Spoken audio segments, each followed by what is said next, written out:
Qual a diferença entre o socialismo e o capitalismo? No socialismo, o povo espera pelo pão.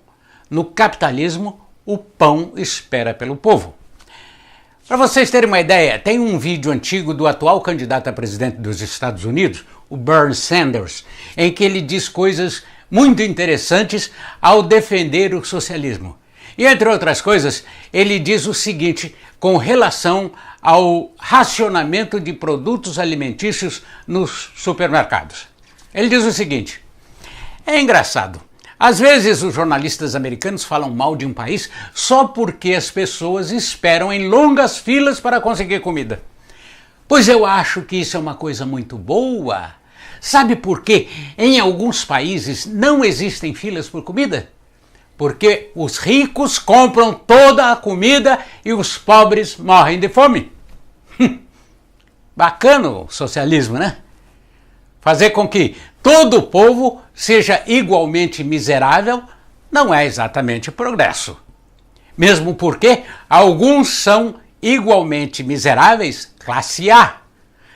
Tem uma estatística lá nos Estados Unidos que diz que 49% das pessoas com idades entre 18 e 20 anos são simpáticos ao socialismo.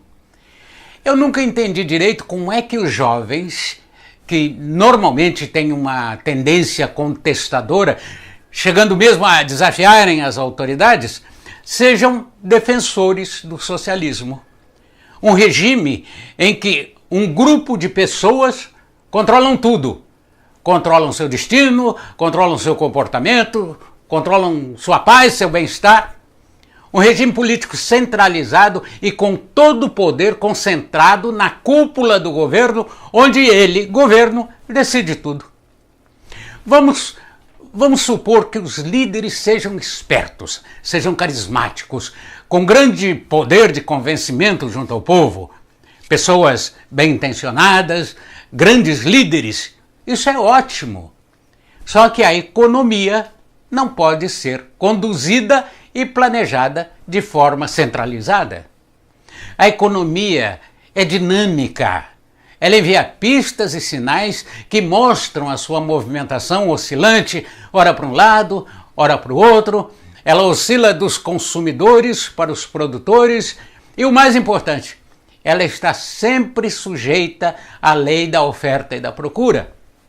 E políticos e burocratas não têm conhecimento suficiente para comandar esse dinamismo da economia. Portanto, dar o controle da economia a eles é algo assustador e um risco muito grande.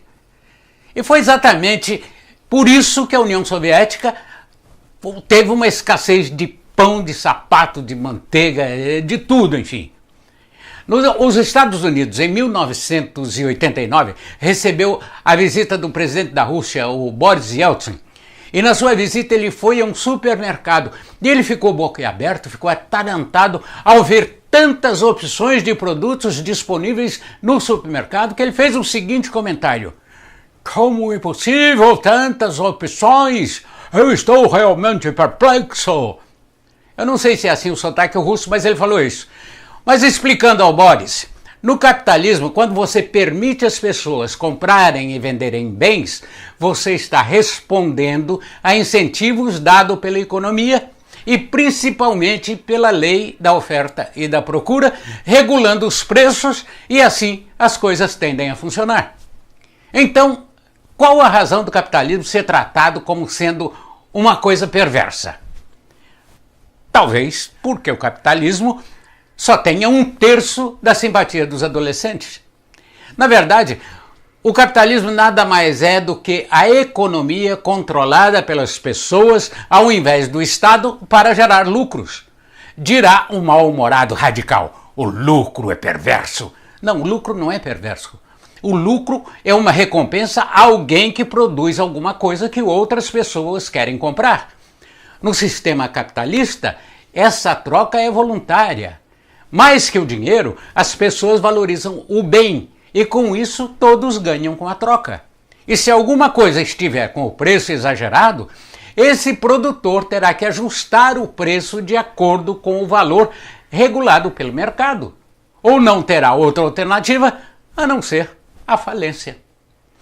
Bom, muitas pessoas colocam a culpa da situação do sistema atual ao capitalismo, o que não deixa de ser decepcionante. O capitalismo nada mais é do que separar a economia do Estado. Socorrer bancos ou subsidiar corporações, isso tudo é o contrário do capitalismo. Não ponha a culpa no capitalismo por isso. Para mim, a cara do capitalismo é aquele sujeito que arrisca tudo que tem em cima de uma ideia em que ele acredita que transformará a vida das pessoas para melhor. E isso é fantástico. E esse cara se chama empreendedor. Enfim, para terminar, o socialismo é o controle do Estado. E o controle do Estado significa menos opções para o povo. E isso eu acho que não é legal.